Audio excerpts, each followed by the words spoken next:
Beta, today our topic is simultaneous and repeated limit. Beta simultaneous limit ਆਪਾਂ ਮੈਂ first video ਦੇ ਵਿੱਚ ਬੇਟਾ ਸੈਕੰਡ ਵੀਡੀਓ ਦੇ ਵਿੱਚ ਡਿਸਕਸ ਕੀਤੀ ਸੀ। simultaneous limit ਕੀ ਸੀ ਬੇਟਾ? Limit xy tends to ab fxy equal to l. If l is unique, then limit exists. Simultaneous limit exists. If not unique, does not exist. Beta, in first video we say xy tends to ab fxy. मैं ab का break रखा सी बेटा 0 सो मैं बेटा graphically समझाया सी x axis y axis and function x मां इसकी value l है बेटा मैं रख ए सरफेस बन गई बेटा, ठीक है जी। ये वैल्यू है बेटा कितनी है l, यह पॉइंट की है बेटा 0 बेटा। आप डिफरेंट अप्रोचेस नाल we reach at 0 0 along x axis, ठीक है बेटा। इसकी वैल्यू की है बेटा l। Along y axis we get again l। Along y equal to mx we get l। y equal to x square we get l। If approaches different way toward 0 0, we get limit and unique, then limit exists. If we get different value, limit does not exist. We say in first video. बेटा मैं first video ਦੇ ਵਿੱਚ ਤੁਹਾਨੂੰ ਇਹ ਸਮਝਾਤਾ ਸੀ। Next ਆਪਾਂ ਗੱਲ ਕਰਦੇ ਹਾਂ ਬੇਟਾ ਰਿਪੀਟਡ ਲਿਮਿਟ। ਰਿਪੀਟਡ ਲਿਮਿਟ ਦੇ ਵਿੱਚ ਕੀ ਹੈ ਬੇਟਾ?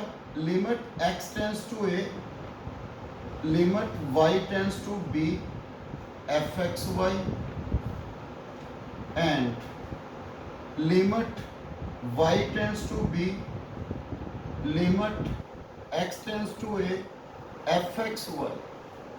बेटा इसनूं की बोलते हैं रिपीटेड लिमिट। सो रिपीटेड लिमिट दे विच बेटा अपने ये limit first repeated limit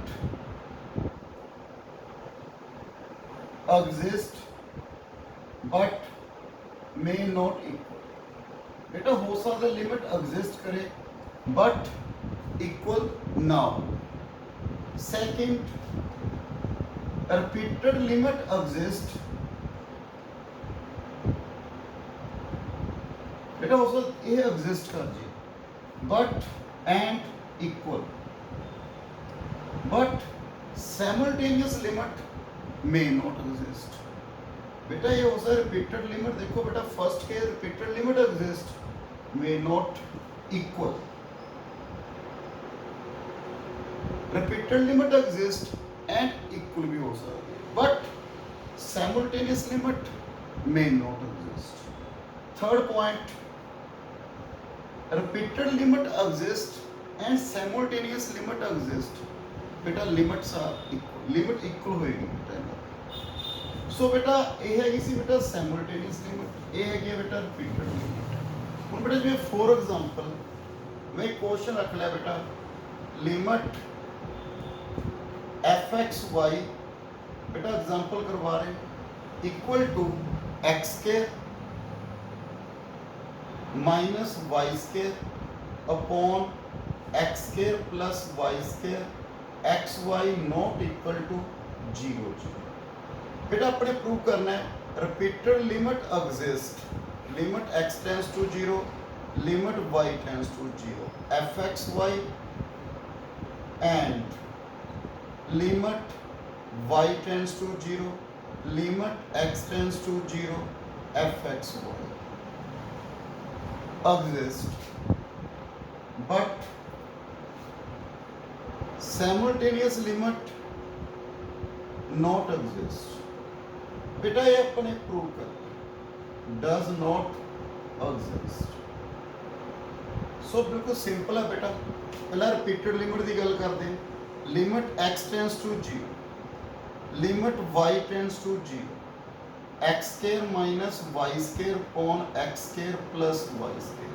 first बेटा y टेंस टू 0 कर दो, जो y ਨੂੰ 0 ਕੀਤਾ बेटा 0 0, कितनी वैल्यू आ गई बेटा और limit x tends to 0, x square upon x square, कितनी वैल्यू आ गई 1, limit y tends to 0, limit x tends to 0, x square minus y square x square plus y square. बेटा की आ गया limit y tends to 0, x 0 हो गया बेटा, minus y square upon y square, कितनी वैल्यू आ गई माइनस। देखो लिमिट एग्जिस्ट कितनी है बट नॉट इक्वल, बेटा फर्स्ट कंडीशन क्लियर है बेटा, limit exist but not equal. हुण आपां गल करते हैं बेटा साइमल्टेनियस लिमिट दी, x y tends to 0 0, x square minus y square x square plus y square. बेटा जो मैंने समझाया सी y equal to x, y equal to 2x, y equal to 3x, आप कोई मर्जी वैल्यू पुट कर सकते हैं बेटा। देखो बेटा along x axis y axis आप कर चुके हैं, आप अलोंग बेटा y equal to mx, y equal to x, y equal to 2x 3x 4x अलग पुट करना है, आप की कर सकते हैं y नु mx पुट कर सकते हैं। बेटा एक रो पुट करना है, ईच टर्म सेम पावर, जे ईच टर्म सेम पावर है पुट y ਨੂੰ ਕੀ ਪੁੱਟ ਕਰ ਦੋ बेटा mx। सो y भी एक्सचेंज हो गया, लिमिट भी x च रहेगी बेटा। देखो बेटा y tends x tends to 0, y tends to 0, so y क्यों टेंस कर रहा है बेटा 0, क्लियर है। x के minus m square x square, sorry y भी एक्सचेंज हो गया, लिमिट भी बेटा x ਦੇ ਵਿੱਚ, x के m स्क्वायर x स्क्वायर, बेटा x के ना x के कैंसिल हो गया, की वैल्यू आ गई 1 minus m square 1 plus m square, not unique. बेटा जे m की वैल्यू 1 है तो इसकी वैल्यू 0 आ रही, जे m की वैल्यू 2 है इसकी वैल्यू माइनस 3/5 आ रही, मतलब इसकी वैल्यू जी है यूनिक नहीं है। जिम्मे इसकी वैल्यू की आवे बेटा ईच वे इसकी वैल्यू यूनिक आवे, बट पूरे की आ रही है not unique. So simultaneous limit does not exist। Okay बेटा सेकंड एग्जांपल देखो बेटा, second example prove that limit x y tends to 0 0, x y square upon x square plus y the 4 does not exist. बेटा आपको ये दिता हुआ है limit does not exist. बेटा ये देखो किवें प्रूव करांगे, जिवें फर्स्ट एग्जांपल दे विच मैं समझाया सी भी जे each element same power put y नु mx, बट देखो ऑलरेडी पावर बन गया, टोटल डिग्री कितनी बन गया बेटा 2 4, so y equal to mx put करांगे बेटा, उस तो बेटर है ਆਪਾਂ ਇਹ ਕੀ पुट करिए बेटा पुट, देखो उरे y दी 4 है, पूरे y स्क्वायर पूरे x स्क्वायर पे, जे मैं पुट y स्क्वायर नु mx पुट कर ਲਾਂ बेटा इन्ना देखा करो भी x ਜਿਹੜਾ ਹੈਗਾ ਟਰਮ ਆਪਣੀ ਮੋਸਟਲੀ ਕੁਐਸਚਨ ਦੇ ਵਿੱਚ ਕੈਨਸਲ ਹੋ ਜਾਂਦੀ ਹੈ बेटा, ਵੀ ਜਦੋਂ ਪੁੱਟ ਕਰਦੇ ਆ ਕੈਨਸਲ ਹੋ ਕੇ ਸਿਰਫ m ਦੀ ਵੈਲਿਊ ਰਹਿ ਜਾਂਦੀ ਹੈ। ਮੋਸਟਲੀ ਕੁਐਸਚਨ ਦੇ ਵਿੱਚ ਇਹੀ ਹੁੰਦਾ बेटा y ਸਕੁਅਰ ਨੂੰ ਕੀ ਪੁੱਟ ਕਰ ਲਿਆ ਮੈਨੇ mx। So limit x tends to 0,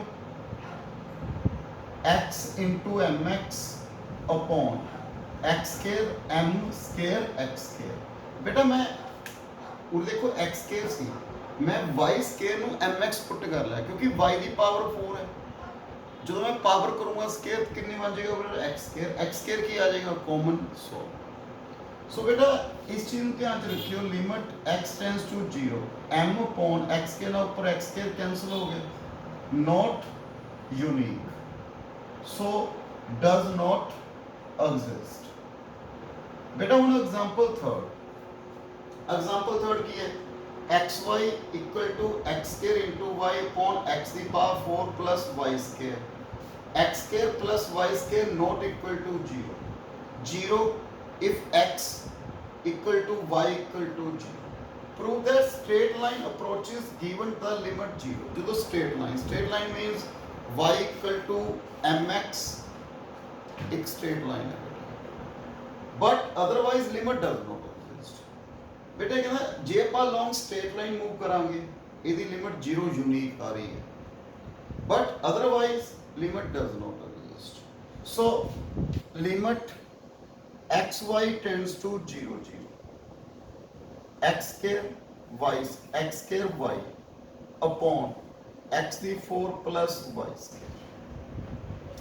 बेटा इस मैं पहला पुट y ਨੂੰ ਕੀ ਕਰ ਲਿਆ mx, ਸਟ੍ਰੇਟ ਲਾਈਨ ਹੈ ਨਾ बेटा, देखो limit x tends to 0 m x cube x the power 4 m x square m square x square। सो कितनी आ गई बेटा limit x tends to 0 m x upon x square plus m square. Okay बेटा ਹੁਣ ਆਪਾਂ x ਨੂੰ 0 ਪੁੱਟ ਕਰਾਂਗੇ बेटा, ਵੈਲਿਊ ਕੀ ਆ ਰਹੀ ਹੈ 0, ਇਹੀ ਆਪਣੇ ਸ਼ੋ ਕਰਨਾ ਸੀ, but otherwise does not exist. बेटा ਜਿਵੇਂ ਇਸ ਐਗਜ਼ਾਮਪਲ ਦੱਸਿਆ ਸੀ ਉਰੇ y ਦੀ ਪਾਵਰ 4 ਸੀ ਤਾਂ ਮੈਂ y ਸਕੁਅਰ ਨੂੰ ਕੀ ਪੁੱਟ ਕਰ ਲਿਆ mx। बेटा ਉਰੇ ਦੱਸੋ ਕੀ ਕਰਾਂਗੇ, ਉਰੇ y ਸਕੁਅਰ ਹੈ ਦੇਖੋ ਨਾਲ, ਤਾਂ ਪੁੱਟ x ਸਕੁਅਰ ਨੂੰ ਮੈਂ ਕੀ ਕਰ ਲਿਆ ਪੁੱਤ my। सो कितनी आ गई बेटा value limit y tends to 0 क्योंकि x ने अपने y चेंज करता m y square upon m square y square plus y square. बेटा m upon m square plus 1। So not unique, m दी वैल्यू डिफरेंट बेटा, different value does not exist, क्यों value is not unique. बेटा देखो बेटा example number 4 f x y आपको देता है equal to x square y square upon x square y square plus x minus y का whole square. बेटा इस अपने शो करना है repeated limit exist and equal at 0 0 and simultaneous limit does not exist. बेटा repeated limit x tends to 0 limit y tends to 0 x square y square plus x minus y दा whole square. बेटा y tends to 0 0 की आ गई बेटा 0 plus x square की आ जाएगी value बेटा 0। Limit y tends to 0 limit clear है ना बेटा 0 अपॉन 0 प्लस x स्क्वायर बच जाएगा, सो वैल्यू कितनी आ जाएगी 0। बेटा इस दी भी की आ जाएगी वैल्यू 0। देखो ये बेटा इक्वल है गए हैं, simultaneous limit does not exist. मेरा सेकंड पॉइंट है repeated limit exist and equal but simultaneous limit may not exist. So बेटा वही पॉइंट है बेटा, देखो limit x y tends to 0 0 okay x square y square upon x square y square plus x minus y दा whole square. Put की put कर दिया बेटा वाई नु mx की वैल्यू आ गई पुट हो रही x tends to 0 x square m square x square m square x square plus x square 1 minus m दा होल स्क्वायर। बेटा एक्स स्क्वायर कैंसिल हो गया m square x square upon m square x square plus 1 minus m दा whole square. Okay बेटा देखिए बतौर first जे m की वैल्यू बेटा नॉट इक्वल टू 1 तो बेटा ये 0 तो नहीं होना। सो m की वैल्यू जो 1 नहीं x टेंड्स टू की पुट करांगे 0 तो सारी वैल्यू की आ जाएगी बेटा 0। देखो 0 upon 0 plus some constant if m equal to 1 जे m की वैल्यू 1 होगी तो की रहेगी टर्म बेटा m square x square m का 1 ही है बेटा x square plus 0, so value कितनी आ जाएगी 1। सो डज नॉट एग्जिस्ट, क्यों कितने वैल्यूज आ गए बेटा 2 यूनिक नहीं है, सो आप कहेंगे simultaneous limit does not exist. बेटा fifth example limit x y tends to 0 0 x cube upon x cube plus y cube minus x does not exist. So बेटा इस दे विच देखो जी आह टर्म है बेटा, देखो 3 पावर उरे भी 3 पर उरे 1 ਆਪਾਂ y ਨੂੰ ਪੁੱਟ ਕਰਦੇ ਹਾਂ, ਜਿਵੇਂ ਦੇਖੋ y ਨੂੰ mx। ਸੋ थोड़ी डिफरेंट वैल्यू है बेटा, इसमें की पुट कर दो बेटा x cube minus x y cube minus x में की पुट कर दो बेटा एम एक्स क्यूब कर दो। Okay y cube minus x ਨੂੰ ਕੀ ਪੁੱਟ ਕਰਤਾ ਬੇਟਾ m x cube. So limit x tends to 0 y cube किहदे इक्वल आ गया बेटा m x cube plus x, सारी लिमिट x ਦੇ ਵਿੱਚ ਹੀ ਆ ਗਈ बेटा। So x cube plus m x cube okay बेटा। की वैल्यू आ गई limit x tends to 0 x cube upon x cube 1 plus M okay बेटा। की वैल्यू बन गई 1 upon 1 plus m, not unique क्यों एम दी डिफरेंट वैल्यूज आनी। So limit does not exist. So बेटा इस दे ਅਸੀਂ क्वेश्चन ट्राई करने बेटा सैमल्टेनियस लिमिट ਤੇ रिपीटेड लिमिट ਦੇ। ਇਸ ਤੋਂ ਆਪਾਂ ਸ਼ੁਰੂ ਕਰਾਂਗੇ continuity of several variable. So thank you very much.